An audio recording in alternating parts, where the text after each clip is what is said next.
सुप्रभात बच्चों, मैं हिंदी शिक्षक उमेश वर्मा। आज हिंदी कालांश के अंतर्गत आज का विषय शीर्षक है उपसर्ग। बच्चों, ग्रामर के अंतर्गत उपसर्ग और प्रत्यय दोनों को पढ़ना है। फिलहाल आज का जो विषय शीर्षक आज हम जो पढ़ेंगे वो पढ़ेंगे उपसर्ग। तो ध्यान दीजिए बच्चों, आज हम लोग पढ़ेंगे उपसर्ग। बच्चों, उपसर्ग क्या है? पहले हमें उसके अर्थ के बारे में समझना है, उसकी परिभाषा के सब बारे में समझना है, उनके प्रकार के बारे में समझना है और उनके उदाहरण के बारे में। तो ध्यान दीजिए, क्या है उपसर्ग? बच्चों, क्या है विषय शीर्षक उपसर्ग। अब उपसर्ग क्या है? उपसर्ग का जो अर्थ है, हमें उस शब्द का जो अर्थ है उसको समझ लेना अत्यंत महत्वपूर्ण है। तो ध्यान दीजिए, हम लोग पहले उसके अर्थ को समझते हैं। तो बच्चों ध्यान दीजिए, उपसर्ग, यहाँ ध्यान दीजिएगा, उपसर्ग दो शब्दों से मिलकर बना, उप और सर्ग। ठीक है, उपसर्ग दो शब्दों के योग से बना है। ठीक है, ध्यान दीजिए, उपसर्ग दो शब्दों के योग से बना है, जिसमें उप का अर्थ है समीप। ध्यान दीजिए, उप का अर्थ क्या है? समीप, पास या निकट। ध्यान दीजिएगा, उप का अर्थ है समीप, पास या निकट। और सर्ग का ध्यान दीजिए, सर्ग का अर्थ है सृष्टि करना या कि निर्माण करना। ध्यान दीजिएगा, ठीक है। तो उपसर्ग दो शब्दों से मिलकर बना है। ध्यान दीजिएगा, उपसर्ग दो शब्दों से मिलकर बना है, उप और सर्ग। उप का अर्थ है समीप, ठीक है, पास या निकट, ठीक है। और सर्ग का अर्थ है सृजन करना या कि निर्माण करना, ठीक ना, या कि एक नया शब्द बनाना, ठीक है। तो उप का अर्थ है समीप, पास, निकट, और सर्ग का अर्थ है सृष्टि करना, सृजन करना या कि निर्माण करना।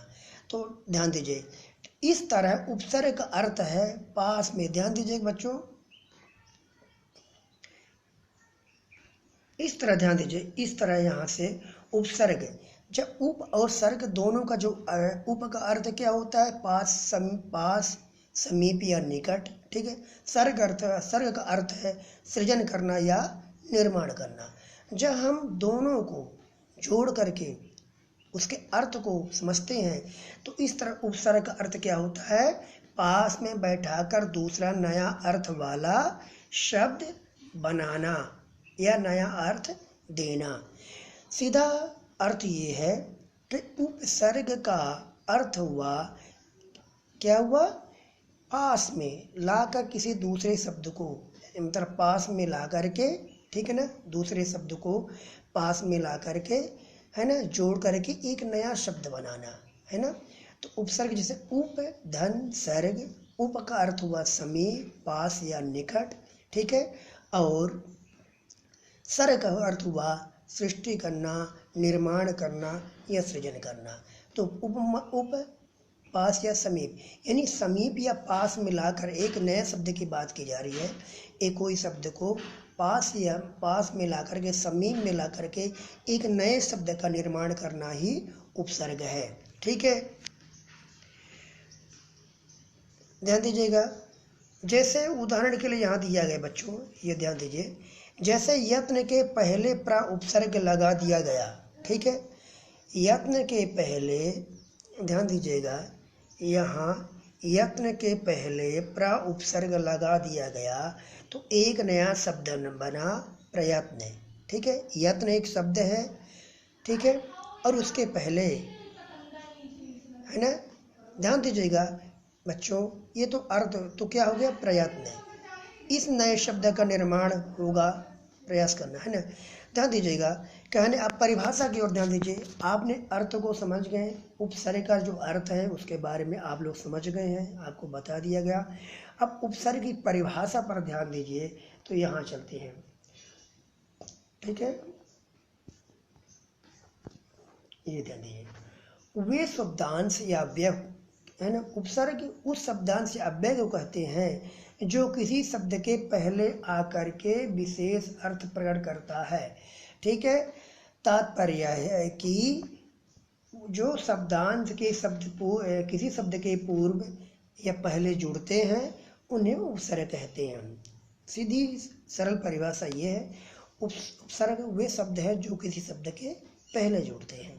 ध्यान दीजिए, उपसर्ग वे शब्द हैं जो किसी शब्द के पहले जुड़ते हैं, या उपसर्ग वे शब्दांश हैं जो किसी उपसर्ग वे शब्दांश हैं जो किसी शब्द के पहले जुड़कर उसके अर्थ में परिवर्तन ला देते हैं।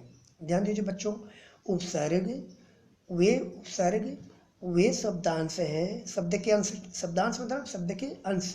उपसर्ग वे शब्दांश हैं जो किसी शब्द के पहले जुड़कर या पूर्व में जुड़ करके उस शब्द के अर्थ में क्या ला देते हैं, परिवर्तन ला देते हैं। ठीक है, या उपसर्ग वे शब्द हैं जो किसी शब्द के पहले जुड़ते हैं। ध्यान दीजिएगा बच्चों, उपसर्ग जो होता है किसी शब्द के पहले जुड़ता है और प्रत्यय बाद में। उपसर्ग किसी शब्द के पहले जुड़ता है और प्रत्यय बाद में। ठीक है, तो उपसर्ग की परिभाषा हुई, उपसर्ग वे शब्द हैं जो किसी शब्द के पहले जुड़ते हैं, है ना, या उपसर्ग वे शब्दांश हैं जो किसी शब्द के पहले जुड़ करके उस शब्द के अर्थ में परिवर्तन ला देते हैं। ठीक है, ध्यान दीजिएगा, ये क्या हो गई, उपसर्ग का अर्थ और उपसर्ग की परिभाषा।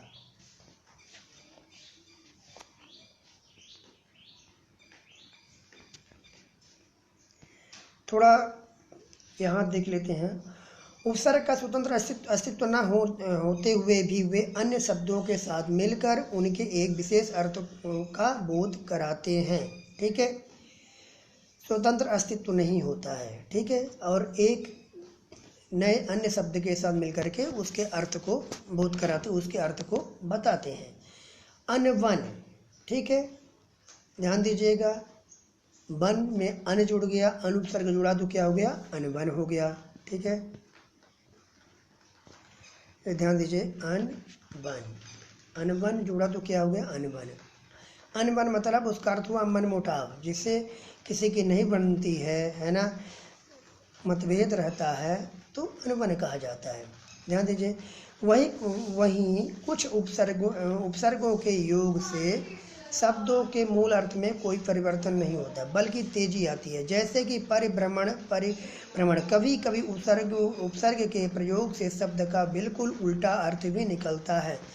ठीक है, उपसर्ग का, जैसे मान लीजिए कोई शब्द है, उस शब्द में हम उपसर्ग का जब प्रयोग करते हैं तो उस शब्द के अर्थ में चूंकि परिवर्तन आ जाता है। ठीक है, तो जैसे अगर ध्यान दीजिए, एक शब्द है यहाँ शांति, शांति एक शब्द है। शांति का आप सीधा अर्थ समझ में आपको आ रहा है, जहाँ शांति हो, अच्छा वातावरण, अच्छा माहौल हो, वो क्या है, शांति है, लड़ाई झगड़ा ना हो, है ना। लेकिन यदि उसी में आ उपसर्ग, चूँकि उपसर्ग पहले जोड़ते हैं तो आ उपसर्ग को जोड़ देने से शब्द क्या हो जाता है, अशांति। ठीक है, तो अशांति, शांति में आ उपसर्ग जोड़ने से एक नया शब्द बना अशांति। ठीक है, अब अशांति का अर्थ क्या होता है, जहाँ शांति ना हो, यहाँ लड़ाई झगड़ा हो। ठीक है, तो ध्यान दीजिए, किसी एक ही शब्द के पहले अलग अलग उपसर्ग लगाने से उस शब्द के अलग अलग अर्थ प्राप्त होते हैं। ठीक है, अब यहाँ पर आगे दिखाया गया है कि क्या कह रहा है, किसी शब्द के पहले अलग अलग उपसर्ग लगाने से, जैसे मान लीजिए कोई शब्द है, शब्द एक ही है, ठीक है, लेकिन उसी शब्द में हम कई उपसर्ग का प्रयोग करते हैं तो उस शब्द के अर्थ में भी काफ़ी परिवर्तन दिखाई देता है। शब्द एक ही है, ध्यान दीजिएगा, उस शब्द में जो हम पहले उपसर्ग लगाते हैं वो कई उपसर्ग हम, यानी शब्द एक ही रहेगा लेकिन उस शब्द में कई उपसर्ग का प्रयोग करते हैं तो उसके शब्द के अर्थ में भी काफ़ी परिवर्तन आ जाता है, अलग अलग। ध्यान दीजिए, जैसे यहाँ पर एक शब्द है हार,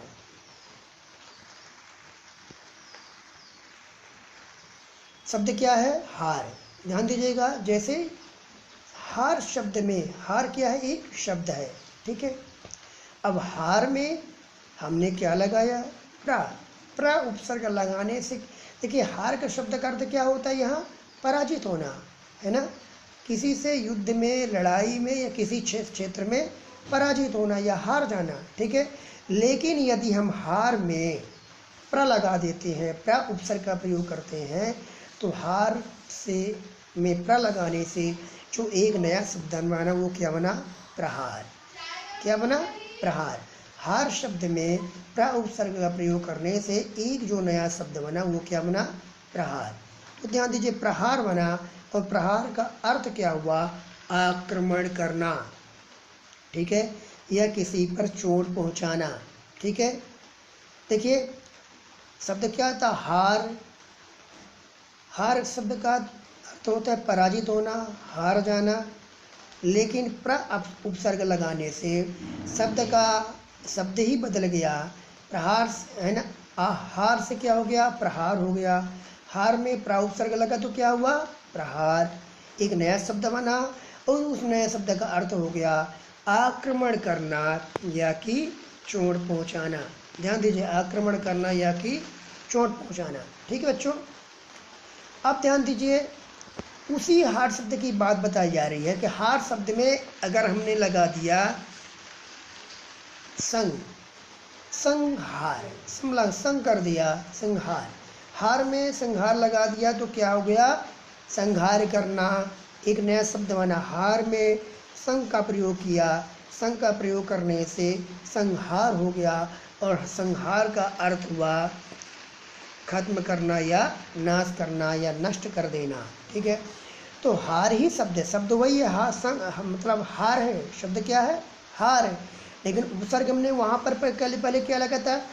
उसके पहले क्या लगा था? प्र लगाया, तो हार में प्र लगाया तो प्रहार हुआ, या हार में संग लगा लिया तो संहार हुआ।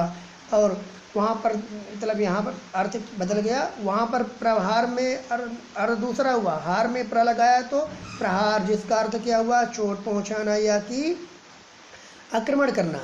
यहाँ हार शब्द में संग का प्रयोग किया तो क्या हुआ? संहार हुआ, और संहार का अर्थ हुआ खत्म करना या कि नष्ट करना, ठीक है बच्चों। अब ध्यान दीजिए, एक और शब्द है हार।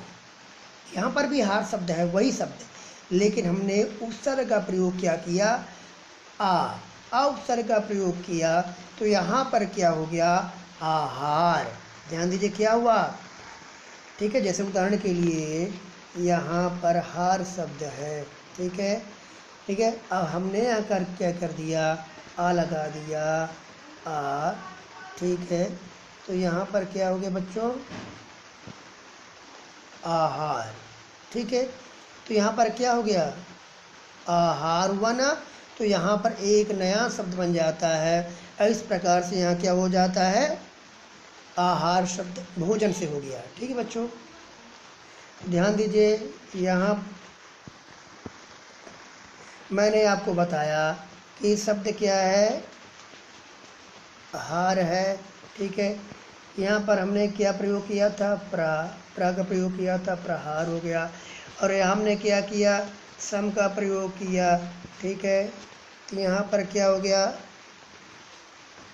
संहार हो गया। और यहाँ पर आ का प्रयोग किया तो यहाँ पर क्या हो गया? आहार। तो ध्यान दीजिए, शब्द वही है, बस यहाँ अलग अलग हमने प्रयोग किया, ठीक है। शब्द क्या है? हार है बच्चों, ध्यान दीजिएगा। तो यहाँ पर जो है, तो इस प्रकार से शब्द हार ही है, लेकिन हमने उसमें अलग अलग उपसर्ग का प्रयोग किया। तो यहाँ हर शब्दों में एक नया शब्द मिला और उन नए शब्दों का जो अर्थ है, अर्थ में भी परिवर्तन आ गया, अर्थ बदल गए। ध्यान दीजिएगा।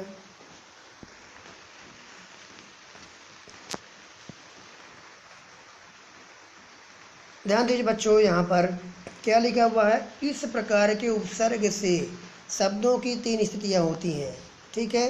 क्या होता है? ध्यान दीजिए, नंबर 1, शब्द के अर्थ में एक नई विशेषता आ जाती है। शब्द के अर्थ में एक नई विशेषता, अर्थात अर्थ ही बदल जाता है, एक नया शब्द आ जाता है, ठीक है। शब्द के अर्थ में प्रतिकूलता उत्पन्न होती है। प्रतिकूलता विपरीत अर्थ। बच्चों आपने ध्यान भी दिया है, जो है एक शांति एक शब्द है, शांति में हमने अ उपसर्ग प्रयोग किया तो उसका विपरीत अर्थ हो गया, प्रतिकूल अर्थ हो गया, अशांति हो गया, शांति से अशांति हो गया। तो यहाँ ध्यान दीजिएगा। दूसरा है शब्द के अर्थ में कोई विशेष अंतर नहीं होता है, कुछ ऐसे भी उपसर्ग होते हैं जिनमें कुछ अंतर नहीं होता है। ध्यान दीजिएगा।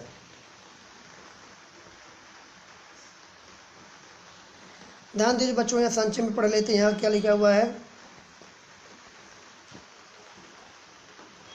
शब्द और उपसर्ग में अंतर। ध्यान दीजिए, पढ़ते हैं यहाँ पर। शब्द अक्षरों के समूह से, शब्द अक्षरों के समूह को कहते हैं। ध्यान दीजिए, अक्षरों से अथवा वर्णों से मिलकर क्या बनता है, शब्द बनता है बच्चों। ठीक है, अक्षरों या वर्ण है ना, अक्षरों या वर्णों से मिलकर क्या बनता है, शब्द बनता है, जो अपने आप में स्वतंत्र अस्तित्व रखता है। ठीक है बच्चों, अपना अर्थ रखता है। किसकी बात की जा रही है? शब्दों से जो मतलब अक्षरों से मिलने से, अक्षरों के मिलने से जो शब्द बनते, उस शब्द की बात की जा रही है कि वह उस शब्द का स्वतंत्र अस्तित्व होता है ना, और अपना एक विशेष अर्थ रखता है। ठीक है, शब्द किसी भी वाक्य में स्वतंत्रता पूर्वक प्रयुक्त होता है। वहीं उपसर्ग का प्रयोग है ना, उपसर्ग की बात की जा रही है कि वाक्य की तरह अक्षरों का समूह में है ना, वाक्य की तरह अक्षरों का समूह होते हुए भी अपने आप में स्वतंत्र नहीं होता। ठीक है, यहाँ उपसर्ग की बात की जा रही बच्चों कि उपसर्ग वाक्य की तरह अक्षरों का समूह होते हुए भी, ठीक है ना, वही उपसर्ग जो है वाक्य की तरह, जिस पर वाक्य में हम अक्षरों का प्रयोग करते हैं, शब्दों का प्रयोग करते हैं, यहाँ पर उपसर्ग की बात की जा रही है कि अपने उसके प्रयोग करने से अपने आप में स्वतंत्र नहीं होता। ठीक है, इसका स्वतंत्र रूप से प्रयोग ही होता है जब तक किसी शब्द के आगे जुड़ता नहीं, तब तक उपसर्ग अर्थवान नहीं होता। यानी उपसर्ग का प्रयोग जब किसी शब्द के पहले नहीं, जब तक वह किसी शब्द के पहले नहीं जुड़ता तो उस शब्द का कोई अर्थ ही नहीं निकलता है। ठीक है ना, क्योंकि उपसर्ग अपने आप में अपूर्ण है ना, उसका कोई अस्तित्व नहीं है। जब वह किसी शब्द के पहले जुड़ता है तो एक नया अर्थ देता है और तभी उसकी उस उपसर्ग की उस शब्द में जुड़ने से उसकी सार्थकता है। ठीक बच्चों, ध्यान देखेंगे। चलिए आगे बढ़ते हैं बच्चों। अब यहाँ ध्यान देने वाले उपसर्ग के भेद अथवा उपसर्ग के प्रकार। उपसर्ग का भेद अर्थात उपसर्ग के प्रकार। हिंदी, ध्यान दीजिएगा, हिंदी में जो उपसर्ग मिलते हैं हिंदी के साथ साथ संस्कृत और उर्दू फारसी के भाषा में भी है। ठीक है, इस तरह भाषा वेद के आधार पर उपसर्ग 3 प्रकार के माने गए हैं। ठीक है, ध्यान दीजिए, क्या कहा जा रहा है, हिंदी में जो उपसर्ग मिलते हैं वही उपसर्ग संस्कृत में भी मिल जाते हैं और उर्दू फारसी में भी उनका प्रयोग होता है। ठीक है, तो यहाँ पर एक तरह से हिंदी मतलब उपसर्ग को 3 प्रकार के रूप में हम बांट सकते हैं या 3 रूपों में बांट सकते हैं, है ना, क्योंकि हिंदी उपसर्ग हो गया और संस्कृत उपसर्ग और अरबी फारसी। ठीक है, लेकिन एक चौथे उपसर्ग के रूप में हम, है ना, अंग्रेजी उपसर्ग को, अंग्रेजी में जो शब्द का प्रयोग किया जाता है वहाँ पर उनका प्रयोग। तो बच्चों, इस तरह से हम उपसर्ग को यहाँ पर मुख्यतः 3 प्रकार मान सकते हैं, लेकिन हम यहाँ पर उपसर्ग को 4 भागों में बांटते हैं। ठीक है, हिंदी उपसर्ग, संस्कृत उपसर्ग, हिंदी उपसर्ग क्या हो, पहला क्या हो गया, हिंदी उपसर्ग, दूसरा संस्कृत उपसर्ग। ध्यान दीजिएगा, पहला हिंदी, दूसरा संस्कृत और तीसरा अरबी फारसी और चौथा अंग्रेजी उपसर्ग। ठीक है, ध्यान दीजिएगा। तो कौन कौन सी हुआ, ध्यान दीजिएगा, पहला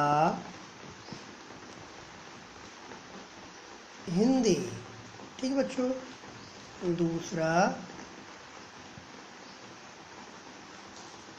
एक मिनट बच्चों ध्यान दीजिए, पहला क्या हो गया, हिंदी उपसर्ग। ध्यान दीजिएगा बच्चों, कौन सा, हिंदी, दूसरा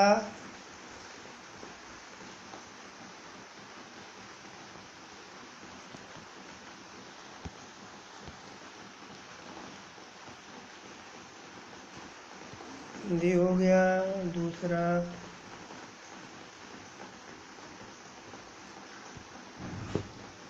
संस्कृत हो गया बच्चों, ठीक है। तीसरा क्या हो गया, अरबी फारसी, अरबी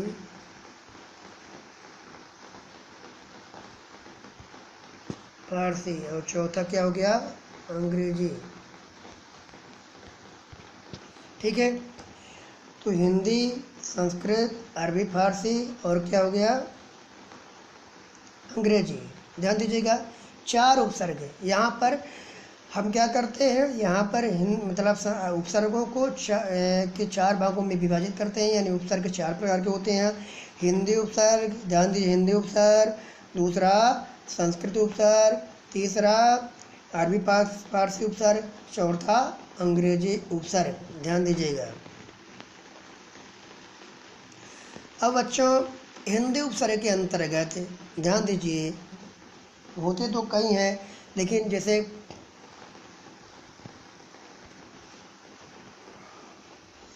आध, आद, आद, आध, है ना, आध, अन, उन, औ, उ, कु, का, दु, नि, प, रे। ध्यान दीजिएगा, ये उपसर्ग है। आ, अध, अन, उन, औ, उ, कु, का, दु, नि, पर, ये सभी हिंदी उपसर्ग है। ध्यान दीजिए, हिंदी उपसर्ग को हम थोड़ा ध्यान देख लेते हैं बच्चों। जैसे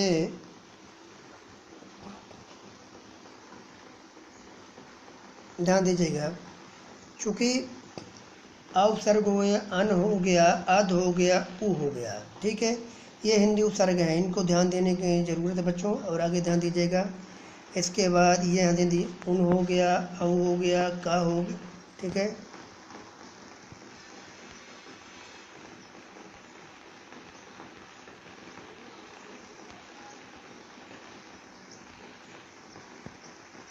ध्यान दीजिए, अध हो गया, उ हो गया, उन हो गया, औ हो गया, का हो गया, कु हो गया, ठीक है। अध, अन, उन, औ, उ, कु, क, दु, नि, प, रे, ये उपसर्ग है बच्चों, ठीक है। अभी आप ध्यान दीजिए, यहाँ देखिए, ठीक है, बहुत सारे हैं, लेकिन कुछ उपसर्ग मैंने आपको बता दिया। जैसे ये हो गया पर, मैंने बताया भी आपको, ठीक है। ये हो गया पर, हो गया, ठीक है। तो हिंदी के उपसर्ग ध्यान दीजिए, यहाँ पर जैसे हिंदी उपसर्ग में क्या हो गया, आध, ठीक है, अन, उन, औ, उ, कु, ठीक है, का हो गया, दु हो गया, नि हो गया, पर हो गया, ठीक है। तो ये बच्चों ये क्या हो गया, हिंदी उपसर्ग। अब देखिए, हम यहाँ पर ध्यान दीजिएगा, अब ये उपसर्ग कितने प्रकार हो गए, उपसर्ग मैंने बताया, उपसर्ग 4 प्रकार के हो गए, ठीक है। वो कितने 3 बांटे के, लेकिन उपसर्ग 4 प्रकार के। ध्यान दीजिएगा, उपसर्ग कितने प्रकार के, 4 प्रकार के। पहला मैंने बताया, क्या बताया था, हिंदी उपसर्ग, ठीक है। ये ध्यान दीजिएगा, कौन सा ध्यान हो गया, पहला हिंदी उपसर्ग बच्चों, ठीक है। आगे बढ़िए,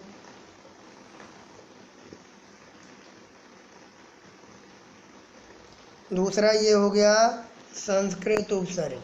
कौन सा हुआ, संस्कृत। ध्यान दीजिएगा, पहला हिंदी, दूसरा संस्कृत उपसर्ग। चलिए और ध्यान देते हैं,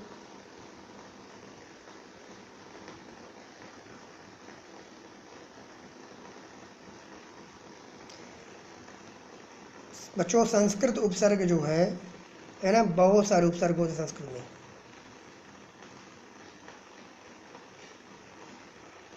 देखिए सब संस्कृत उपसर्ग हैं बच्चों। अब यहाँ पर है ध्यान दीजिए, कौन सा हो गया,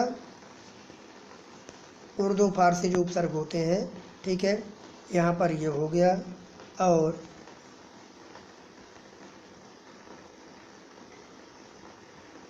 ये देखिए लास्ट में हो गया अंग्रेजी उपसर्ग, ठीक है। अंग्रेजी उपसर्ग है सब, डिप्टी, वाइस, ठीक है। ध्यान दीजिए, जज में सब जुड़ गया तो क्या हो गया, सब जज, ठीक है। कमेटी में शब्द जुड़ा तो सब कमेटी हो गया। इसे डिप्टी, डिप्टी, डिप्टी शब्द क्या हुआ, कलेक्टर में जुड़ा तो कलेक्टर में डिप्टी जुड़ा तो डिप्टी कलेक्टर, रजिस्टर में डिप्टी जुड़ा तो डिप्टी रजिस्ट्रार, रजिस्ट्रार, रजिस्ट्रार में डिप्टी जुड़ा तो डिप्टी रजिस्ट्रार, मिनिस्टर में डिप्टी जुड़ा तो डिप्टी मिनिस्टर, ठीक है। इसी तरह ध्यान दीजिएगा यहाँ पर, है ना, चांसलर में क्या जुड़ा, वाइस तो वाइस चांसलर, प्रेसिडेंट, है ना, प्रेसिडेंट में जुड़ गया वाइस तो वाइस प्रेसिडेंट। तो इस तरह बच्चों ये उपसर्ग हो गए। लेकिन अब उपसर्ग को थोड़ा हम लोग विस्तार से समझते हैं बच्चों।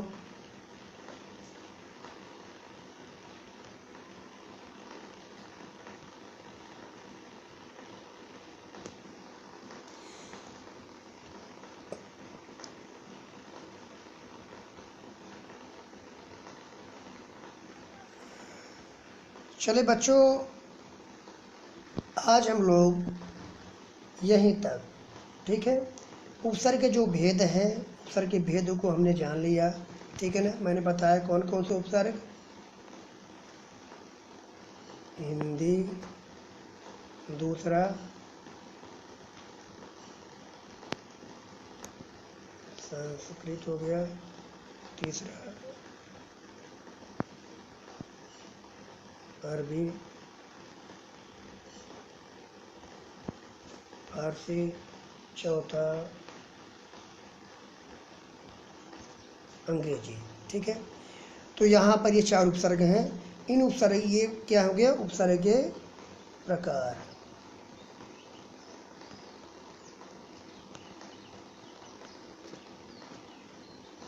ठीक है।